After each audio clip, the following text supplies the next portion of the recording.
이것이 정치다. 오늘은 강은희 새누리당 의원, 한정혜 새정치민주연합 의원 두 분과 함께하겠습니다. 어서 오십시오. 안녕하세요. 이제 정부가 내일 확정고시를 발표하기로 했습니다. 이러면서 야당 새정치민주연합은 2일 오후 7시부터니까 이제 농성에 돌입한 거네요. 들어갔습니다. 그럼 의원님은 네. 농성하시다가 오신 겁니까? 전 이것 때문에 못했고요. 이거 마치고 이제 가보려고. 농성하러 가야 됩니까? 네. 그 농성 무기한으로 합니까? 아닙니다. 기한은 아마 정해질 거라고 생각되는데 왜? 그런데 전 이해가 좀 안 가는 게 예. 내일 사실은 본회의 일정이 잡혔었거든요. 예. 그리고 원래 확정고시 하겠다라고 발표한 게 5일이었는데 왜 네. 갑자기 이걸 또 당겨서 그렇게 되면은 사실은 내일 본회의 일정 자체가 불투명해지는 상황이 발생하잖아요. 그러니까 저는 정부와 그렇죠. 정부와 청와대가 어렵게 국회 본회의 일정을 잡아서 안건을 처리하겠다라고 잡았는데 그걸 모르는 것도 아닌데 네. 5일날 하겠다라고 했던 확정고시 강행 예정을 왜 이렇게 또 이틀씩 땡겨가지고 알겠습니다. 하려고 하는지 예. 굉장히 무리수를 자꾸만 둔다 싶어서 그래요. 예. 꼬인 정국을 풀려는 노력을 좀 안 해주시고 왜 자꾸 더 꼬이게 만드시는지 좀 안타깝습니다. 네. 그래요. 이 문제와 관련된 이 기자 리포트가 준비되어 있는데요. 리포트 먼저 보시고 말씀 듣겠습니다. 서울대에서 열린 전국 역사학 대회. 역사학 관련 학회 28곳이 국정화 반대 공동 성명을 발표했는데 보수단체 의원 20여 명이 난입해 고성을 지릅니다. 역사는 하나지. 우리 아이들한테 왜 이렇게 가르치는 거예요? 정부가 현행 검정 교과서를 단일 교과서 체제로 바꾸겠다고 밝힌 이후 찬반 양론의 대결이 격화되고 있는 우리 사회의 단면입니다. 교육부는 지난달 12일부터 진행된 역사 교과서 국정화에 대한 행정 예고가 종료되면 당초 예정보다 이틀 앞당겨 한국사 교과서 국정 전환을 확정 고시할 예정입니다. 확정 고시가 이루어지면 국사편찬위원회는 이달 중순까지 지필진을 구성합니다. 지필진은 위촉과 공모를 통해 선발하고 일부 지필진을 공개하기로 했습니다. 교과서 개발은 이달 말 본격적으로 시작돼 내년 11월 마무리되고 이후 한 달간 심의를 거쳐 2017년 3월까지 학교 현장에서 쓰일 예정입니다. 하지만 전국 주요 대학 역사학과 교수들이 국정교과서 지필 참여를 거부하고 있고 일선학교 일부와 시민단체까지 나서 반대 입장을 취하고 있어 실제 진행 과정에서 난관이 예상됩니다. 반대로 단일화된 국정교과서의 필요성을 제기하며 정부 방침에 찬성하는 목소리도 커지고 있어 시간이 지날수록 사회 전반의 갈등은 격화될 전망입니다. 연합뉴스TV 배삼진입니다. 네, 이 당초 5일 확정고시 하기로 됐던 것을 이틀 앞당겨서 내일 확정고시 한다는 거고 그 바람에 이 한정혜 의원은 방송 마치고 농성하러 가야 된답니다. 왜 이틀이나 앞당겨서 내일 예정돼 있던 본회의가 불투명하게끔 만들었냐? 아까 그렇게 항의성 말씀을 하셨는데 왜 그렇게 된 겁니까? 답답해서. 뭐 저도 그 부분은 좀 아쉽게 생각하는데요. 예. 또 아마 정부 입장에서는 이런 이제 교과서 논란이 심하니까 네. 빨리 이제 정리를 해서 이왕 교과서에 대한 게 어느 정도 뭐 결정이 됐다고 보는 입장에서 네. 지필 기간을 최대한 좀 확보하려는 노력이 아닌가 이렇게 보고 있습니다. 뭐 이틀을요. 사실 뭐, 논리적이진 않죠. 네, 그렇긴 하지만 또 정부 예. 입장에서는 뭐 지금 고시했는 사항을 굳이 미뤄서 시간을 끌고 하는 것보다는 예. 뭐 이왕 결정이 되어 있다 생각하니까 그 부분을 좀 확실하게 추진하려고 하는 의지를 보이는 것 같습니다. 그러니까 논란이 계속되는 네. 것보다는 어차피 할 거라면 하루라도 당겨서 네. 실제 지필 준비로 들어가면 좀 논란이 잦아들지 않겠는가 이런 생각도 할 법한데 그러나 지금 기자 리포트를 보면 고시 확정을 전후해서 오히려 반대 여론전은 더 가열될 것 같죠? 가열될 것 같아요. 예. 지금 여론이 오히려 처음에 국정화를 하겠다라고 했던 때보다 점점 더 국정화에 대한 반대 여론이 좀 커져가고 있는 상황이고요. 그것은 실제로 교육부가 지난 한 2주일 동안 교육부 전체 홍보 예산의 한 2배 정도를 더 퍼부었죠. 22억에 해당되는 돈을 거의 뿌렸음에도 불구하고 국정화 반대 여론은 더 커지고 있는 상황에서 네. 이걸 또 이틀씩이나 앞당겨가지고 하는 것은 특히 오늘 같은 경우에는 교육부의 그 여론을 수렴하는 그러니까 네. 국정화에 관련된 의견을 받는 창구라고 해야 되죠. 예. 그 창구 중에서 사실은 인터넷으로는 여론을 안 받았거든요.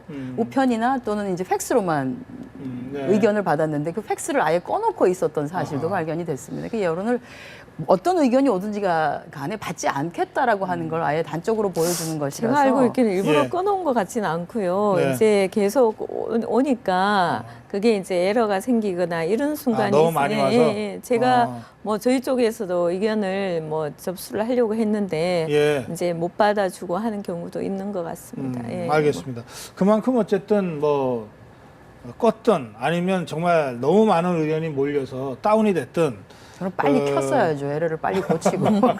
국민의 관심이 그만큼 뜨겁다는 얘기 아닙니까? 네, 그런 네. 것 같습니다. 자, 그런 상태에서 이제 야당이 이 국회 농성을 시작했습니다. 그 아까 뭐 무기한 농성은 아니라고 그러셨지만 새정치민주연합의 전략을 좀 밝힐 수 있나요? 앞으로 어떻게 이 국정화 저지를 위한 활동을 하겠다. 저는 국정화 관련한 확정고시를 발표를 애초에 하겠다라고 했던 5일. 네. 그런데 지금 국민적 여론을 보면 한 60% 가까운 국민이 좀 반대를 하고 있는 상황이고요. 네. 그런데 그 확정고시를 이틀이나 땡겨서 내일 바로 발표를 해버리겠다라고 한 상태에서 그런 여론을 그런 여론이 있는데 아무것도 하지 않는다 야당이 국민의 네. 의견을 아무것도 표출해주지 않는다 국회에서 네. 그것도 사실은 말이 안 된다고 봅니다. 그렇기 때문에 지금 우리가 이제 아주 짧은 시간이 될 텐데요. 내일 아마 확정고시 할 때까지 농성을 할 것이고요. 그 외에는 어떤 방식이든지 국회를 또한 정상화하기 위한 노력, 또한 지속적으로 지금 반대 의견을 보여주시고 있는 국민들의 여론을 받아서 어떤 방식으로 해야 될 것인지에 대해서는 또 역시 마찬가지로 저희 당도 고민을 해야 된다고 고민할 필요가 봐집니다. 있다. 그렇습니다.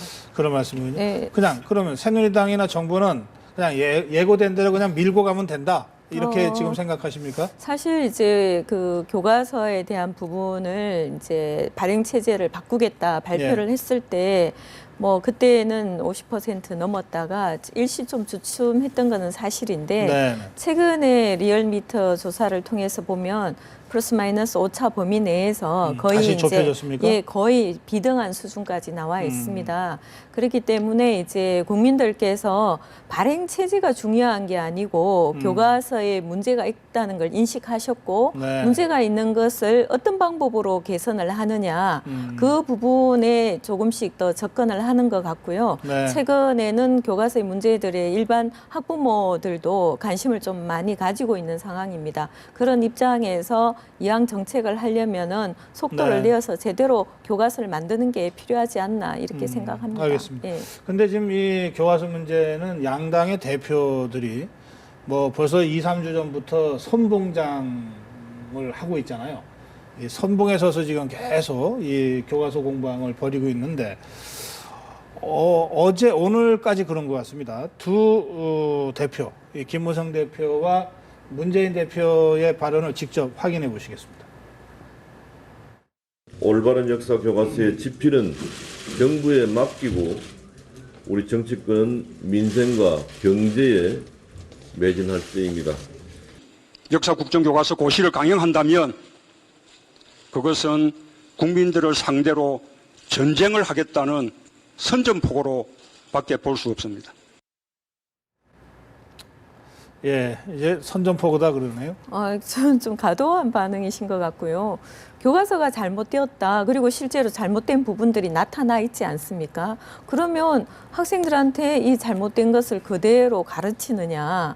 그건 아니라는 거죠. 다만 이제 발행 체계 자체를 검정이냐 국정이냐 이 방법을 통해서 이제 두 가지 선택을 하는데 저희 새누리당에서 지금 여태까지 살펴본 바를 의하면 검정 시스템은 한계가 있기 때문에 집필진이 소수이고 출판사가 비용을 대어서 검정을 하고 있는 이런 시스템에서 이미 검정에 들어가면 무렵쯤 되면 출판사가 1억 이상의 교과서 집필에 많이 투자를 한 겁니다. 그렇게 투자된 교과서를 검정위원들이 잘못되었다고 해서 검정을 해주지 않는 경우는 극히 드문 상황입니다. 거의 98% 정도로 검정 합격이 되고 있는 상황에서 교과서 전체의 틀을 바꾸어서 제대로 만들어준다는 것은 검정 시스템으로는 한계가 있다. 이런 상황입니다. 현행 검증 시스템의 한계점을 말씀하셨는데 그 시스템을 대폭 고쳐서 검인증 체제 하에서 엄격하게 검인증이 가능하도록 그렇게 고치는 방법은 없습니까? 그러니까 이제 제가 방금 말씀드린 것처럼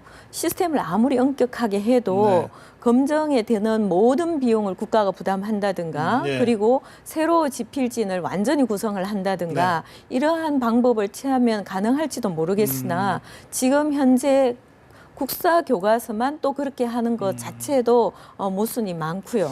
그리고 그게 그렇겠네요. 예. 검인증 체제에서 집필진을 국가가 좌우한다는 건 이미 검인증이 아닐 수 있으니까. 네. 그리고 예. 또 더 심각한 거는 지금 현재 고등학교 교과서의 경우에만 살펴봐도 집필진이 총 8종에 56명 정도 됩니다. 그러면 평균 한 종에 7, 8명이 교과서를 쓰게 되는데 그러면 특정 교과서가 한 40% 장악하고 있다면 한 20만에서 30만이 보는 공부하는 교과서가 단 7명에 의해서 만들어진다는 겁니다. 그러면 이거는 소수 집필자의 사간에 알겠습니다. 전체가 예. 따라갈 수밖에 없다는 겁니다. 그래서 이거를 선전포고라고 규정한 문재인 대표의 발언은 좀 과도하다. 네. 교과서를 올바르게 만들자고 하는 것인데 이게 어떻게 선전포고냐 이런 네. 말씀하셨고. 저는 예, 지금 뭐 말씀하시죠. 김무성 대표가 얘기했던 것 네. 중에 올바른 역사 교과서의 집필은 정부에 맡기고라고 했는데 예, 민생에 정부에 전념하자. 맡기는 건 아니죠. 올바른 역사 교과서의 집필은 역사학자들에게 맡기는 것이 맞습니다. 예. 그 박근혜 대통령께서도 본인이 대표 시절에 당 대표 시절에 그런 말씀을 하셨습니다. 네. 정부가 책을 만드는 것은 정부의 입맛대로 그 내용이 이렇게 저렇게 왔다 갔다 할 수 있다. 그렇게 돼서는 안 된다. 그리고 역사를 가장 많이 연구를 하고 역사에 대해서 고민을 한 사람은 정부가 아니라 어찌 보면 역사학자들일 겁니다. 우리 아이들에게 가르쳐 줘야 되는 것은 진실과 관련된 내용을 정확하게 알려주는 것이 정말로 중요하다. 그것을 통해서 아이들이 얻게 되는 것은 우리가 어떤 것은 실패한 경험도 있고 어떤 것은 성공한 경험도 있고 한데 성공한 경험을 통해서 우리가 자부심을 가지고 네. 실패한 경험을 통해서는 우리가 그렇게 하지 말아야지라고 하는 것을 통해서 역사를 통해서 배운다라고 하지 않습니까? 그런 것들을 가르쳐 줄 수 있어야 하는 것이지 네. 정부에 맡겨서 정부의 입맛대로 역사 교과서가 좌지우지 된다라고 하면은 그것을 해서는 안 된다고 했기 때문에 2013년에 유엔 총회에서도 역사 교과서와 관련해서는 역사 선생님들에게 선택권을 줘야 된다. 그리고 단일된 국정화 교과서는 안 된다라고 하는 총회 결의문도 나왔던 것이고요. 그런데 저는 검정 체제가 완벽하다고 생각지 않습니다. 지난번 1992년에 헌재가 가장 정확하게 그것을 얘기를 했다라고 보는데요. 결국은 국정에서 검인증 체제로 나중에는 자유 발행으로 나가야 된다라고 하는 것인데 그렇게 해야지만이 우리가 헌법 정신에서 말하고 있는 교육의 중립성 자주성을 제대로 확보할 수 있다라고 하는 것인데 지금 이게 오히려 거꾸로 가고 있는 상황이 되기 때문에 아이들의 창의성을 더 억압하게 되는 것이 아니냐라고 하는 것에서 우려가 있는 것이지요. 단편적으로 보면 그런 부분도 뭐 충분히 있을 수 있는데요. 지금 우리가 그 박근혜 대통령께서 과거에 그렇게 말씀하셨을 때는 그래도 검증 시스템에 대한 신뢰가 어느 정도 살아있는 경우고 지금은 12년 동안 검증 시스템을 운영해 본 결과 우리가 8종이라는 교과서를 내면서 8종을 만드는 이유가 다양성을 추구하기 위해서인데 실제 교과서의 내용을 살펴보면 다양성보다는 한쪽 사간에 편향된 교과서로 이루어진 경우가 많고요. 실제 예를 들어 보면은 교과서의 근현대사에 가장 많이 나오는 인물 중에 유관순, 안중근, 김자진, 전태일 열사 이 네 분의 예를 들어보겠습니다. 이 네 분을 이제 나오는 사진, 서술, 창고주 이런 것을 빈도로 검토해서 채점을 해보니까 유관순이 23점 얼마, 그다음에 안중근이 30 몇 점, 김자진이 40 몇 점, 김자진 장군, 전태일 여사가 50 몇 점이 나왔습니다. 그러면 우리 국민들이 보편적으로 이 근현대사에서 가장 우열이라고 말하기는 좀 하지만 보편적으로 가장 위대한 분이다. 역사를 이루는 그런 상식적 관점에서 국민들 모두가 공유하는 인정이 되지 않는다는 거죠. 이거는 역사를 서술하는 균형이 깨어졌다는 알겠습니다. 겁니다. 그런 쪽의 문제가 뭐 이렇게 사실은 나타나는, 아니요 그런 것들이 다양한 형태로 계속 지속적으로 나타나고 근데 있기 강은희 때문에 의원님, 우리가 예. 어떤 인물에 대해서 얼마 정도의 퍼센테이지를 차지한다라 그래가지고 그게 다는 아니고요. 어떤 방식으로 서술을 했느냐라고 하는 것도 그 굉장히 서술의 중요할 것 문제가 같아요. 더 큰데요. 왜 중요하냐면 뭐 예를 들어서 유관순에 대해서 넣으라고 하니까 겨우 이름만 넣은 경우도 있다는 겁니다. 그런데 이제 전체 서술의 분량이나 이런 게 왜 중요하냐면은 우리 역사를 공부하는 아이들은 분량이나 제공하는 자료에 의해서 그 사람에 대해서 많이 인식이 되기 때문에 네. 역사의 중심으로 이동할 수밖에 없다는 겁니다. 알겠습니다. 근데 어떤 정부가 생각할 때 중요하다고 하는 부분에 대해서만 중점적으로 정리를 하는 그것은 역사를 왜곡하는 방식이 될 수 있거든요. 그래서 저는 오히려 이게 자꾸 그 정치가 개입하는 방식이 좋지 아니하다. 오히려 이것이 더 분열을 부추기는 것이 예. 된다. 그래서 제가 역사학자들에게 맡겨놓고 오히려 어찌 보면 그들이 거민증 교과서를 다 놓고 한번 얘기를 하게 하자라고 하는 것도 저희가 얘기를 하는데 사실은 뭐 받아들여지지 아니요, 않고. 그것도 예. 마찬가지죠. 역사 교과서를 국가가 투자를 한다고 했지 국가가 역사학자를 대신해서 쓴다는 얘기가 그러니까요. 아닙니다. 제가 지금 얘기하고자 하는 것은 우리 현재 거민정 교과서는 7명에서 8명이 한 교과서를 만들어냅니다. 그런데 지금 그걸 더 늘리면 국가가 되지 않습니까, 그러면? 지금 거민증에서. 출판사에서 그건 한계가 있다고 얘기하지 않습니까? 그래서 국가가 제대로 투자해서 이 역사 교과서만큼은 풀을 충분하게 해서 많은 사람들이 알겠습니다. 가서 예. 한 단원을 여러 명이 제가 만들 수 이 질문 있도록 드리고 해주겠다. 싶은데 요거 예. 하나만 제가 예. 말씀을 드리겠습니다. 출판사가 한계가 있다. 7명에서 8명 정도의 역사 편찬위원을 유지하는데도 돈이 한 1억씩 들어가니까 힘이 든다라고 하면 그 인원을 뭐 15명까지 늘려라라고 했을 때 우리 출판사는 도저히 그걸 감당해내지 못하겠어요라고 하는 출판사는 그럼 스스로 시장에서 빠져나가게 되는 것이죠. 그렇지 않은 출판사들이 준비를 해서 예. 가지고 나오면 되는 것입니다. 그것을 그렇게 생각하시면 안 될 것 같습니다. 예, 단순한 네. 돈의 문제는 아닌 것 같습니다만은 지금 아까 김무성 대표의 발언이 잘못됐다고 지적하셨잖아요. 교과서는 정부에 맡기고가 아니다. 그렇죠, 실제로 역사학자들에게. 지금 국정화의 경우에 교과서를 집필하는 주체가 정부가 아니고 국사편찬위원회가 집필진을 구성해서 그 한 35명 정도의 집필진이 이제 이 서술하는 거 아닙니까? 그러니까 뭐 이 국정화에 찬성하든 반대하든 역사는 역사가들이 쓴다고 하는 것은 다 사실로서 이제 확인이 되어 있는 거 아니에요. 그런데 역사학자들에 따라서 뭐 시각들이 다 다양하지 않겠습니까? 그래서 저는 뭐 국정화를 하든 현재 거민정 체제를 유지하든 역사학자들 사이에 이 문제가 활발하게 토론돼야 된다고 생각하거든요. 그것도 학문적으로 토론돼야 된다고 생각합니다. 정치적으로 토론돼서는 안 되고. 그런데 아까 저희가 기자 리포트에서도 잠깐 봤습니다만, 뭐 역사학자 대회에 일부 시민단체 회원들이 이제 그 들어가서 뭐 항의를 하면서 대회 자체가 파행이 됐단 말이에요. 그러면 그 역사학 대회에 모인 역사학자들의 성향이 다소 좀 뭐 마음에 안 만든다고 해서 그러면 다른 성향의 역사학자 대회가 그렇게 해서 좀 만들어지고 이런 식으로 해서 담론이 활성화되면서 뭔가 수렴이 되고 그것이 뭐 국사편찬위원회 집필진으로 수렴이 돼서 국정화가 되건 또는 다양한 출판사에서 각자 자기들 입장에 맞는 집필진을 구성해서 거민정으로 되건 이렇게 돼야 될 텐데 제 말씀은 뭐냐면 제 질문은 적어도 역사 교과서가 이런 상태라면 이 역사학자들의 토론은 좀 자유롭게 진행이 되도록 보장해 줘야 되지 않냐. 이것 자체가 안 되면은 이게 어떻게 되는 겁니까? 이 점은 어떻게 생각하십니까? 사실 근현대사의 이제 우리 국사학자들의 경우에는 예. 상당히 문제가 저는 심각하다고 보고 있습니다. 예. 실제로 근현대사를 주도하고 있는 역사학자들의 세력은 사실 민중사관에 의해서 경도된 경우가 상당히 많습니다. 그렇기 때문에 저희가 예를 들어서 이러이러한 부분에 대해서 발표를 하고 요청을 해도 굉장히 두려워하고 꺼려합니다. 아, 저한테 그런 말씀 하지 마십시오. 이 분야에서 정말 속된 말로 찍히게 되면, 낙인이 찍히면 저희는 앞으로 강의도 못 잡습니다. 아, 그래요? 이런 형태로 반응을 하는 겁니다. 이거는 저는 어떤 학계나 학풍에 있어서 굉장히 위험한 부분이라고 생각을 하고 있거든요. 네. 그래서 역사학에는 어떤 얘기가 있냐 하면은 동양사학과, 국사학과, 서양사학과 이거를 다 합쳐서 하나의 역사학과로 통합을 해야 된다. 이런 주장도 계속 많이 대두가 되어 왔습니다. 국사학 우리나라 안에서 좁게 우리나라의 역사를 국사학자들한테 다 맡기는 게 특히 근현대사가 맞느냐 이런 얘기가 지속적으로 제기되고 있습니다. 한국사 중에서도 근현대사 부분이 네.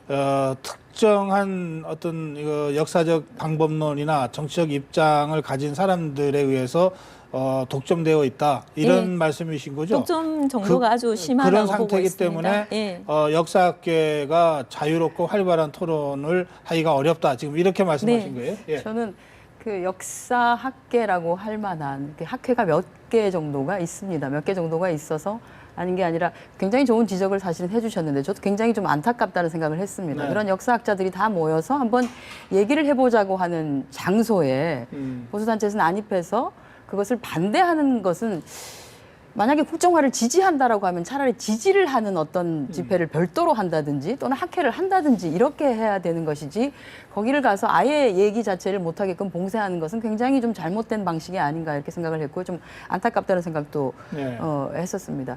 실제로는 역사학자들이 모여서 정치가 좀 배제된 상태에서 지금 1년에 진행되고 있는 내용과 거민증 교과서와 관련된 내용에 대해서 좀 시간을 가지고 충분하게 토론을 하고 얘기를 할 필요가 있다는 생각을 합니다. 그래야지만이 어디에 와 있는지 정확하게 알 수가 있기 때문에. 그런데 그런 기회조차를 지금 주지 아니하고 봉쇄가 된 상태가 되어버렸고요. 또 뭐 정부는 그냥 확정고시를 밀고 가겠다라고 하는 상황이니까 저는 네. 그렇다고 하더라도 예. 그렇다고 하더라도 역사 학계에서는 앞으로도 이제 정부는 정부대로 그렇게 하겠지만은 뭐 꾸준한 토론과 또는 뭐 학회를 통한 예, 뭐 알겠어요. 언론들이 계속적으로 보장이 되는 것이 필요하다 이렇게 그런데 봐집니다.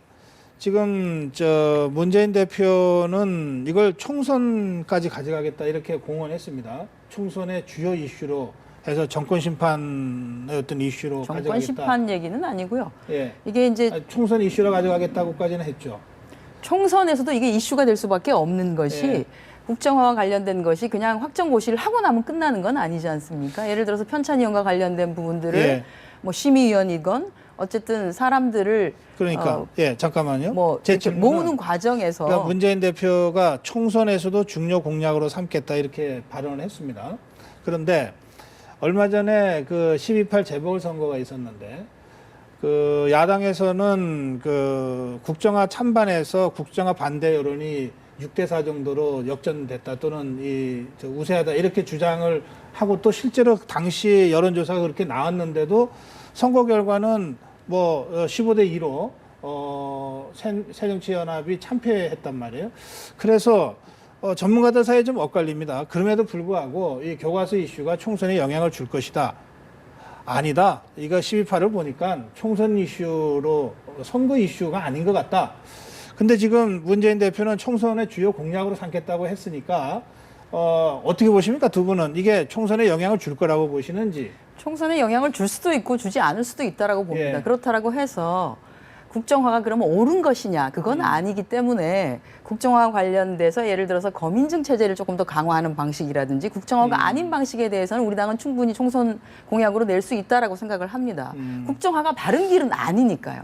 그래서 그거에 대한 공약은 낼 수 있다고 근데 보고. 사실 공약으로 삼겠다고 해서 공약으로 내면 선거에서 지면은 국민의 선택이 아니다 이렇게 근데 해서 우리가 뭐 저기 승복해야 되는 거거든요. 총선 옳다 그르다의 공약을 문제가 아니고. 총선 공약을 딱 이 뭐 국정화 요거 아니, 하나만 물론 여러 가지 교과서만 공약을 가지고 내는 내겠지만. 건 아니니까요. 알겠어요. 네. 예, 어떻게 보세요? 예. 사실 이제 토론을 통해서 이 문제를 해결하면 저는 굉장히 좋다고 생각을 합니다. 하지만 네. 저는 이미 한국사 교과서를 집필하고 선택하는 데는 토론이 아니라 독선이 먼저 지배한다고 보고 있습니다.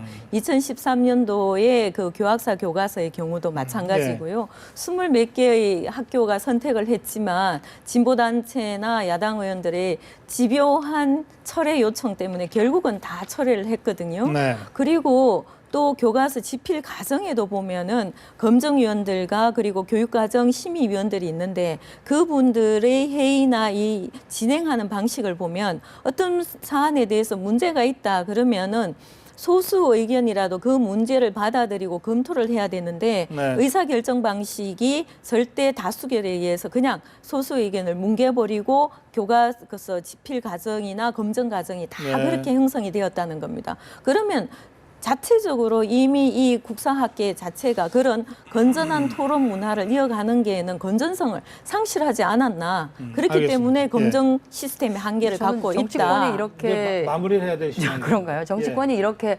역사학계가 그렇다라고 단정적으로 얘기하는 것조차도 저는 그건 굉장히 조심해야 되는 거라고 봐집니다. 일부 조심해야 될 필요는 아니, 있지만 실제로 저 같은 경우에는 교과서의 문제를 담당하면서 그 검증위원들이나 심의 과정에서 일어난 녹취록들을 제가 봤기 때문에 그런 부분들에 대한 염려를 하지 않을 수 알겠습니다. 없고 예. 이 교과서는 말 그대로 정치의 문제가 아니고 교육의 문제입니다. 그래서 담당하는 부처에서 소식건 할 수 있고 그 결과에 대한 심판을 엄중하게 하면 저는 되는 거라고 알겠습니다. 보고 예. 있습니다. 어쨌든 세계적인 시류나 흐름에는 역행한다는 거는 정확하게 뭐 알아야 되는 우리는 것이죠. 그 세계의 상황하고 다른 부분이 있습니다. 예. 자, 거민주와 오늘- 관련된 내용을 예. 우리가 아주 짧은 기간 진행을 해오고 그것이 완벽하지 않다라고 해서 시대를 거스르는 방식으로 가는 것은 12년을 했는데 문제를 12년으로 우리가 해결을 무엇을 다 못했다는 할 수 겁니다. 있겠습니까? 예. 우리가 민주화한 지 30년이지만 여기서 아직도 마무리해도 여전히 되겠습니까? 아닌데요.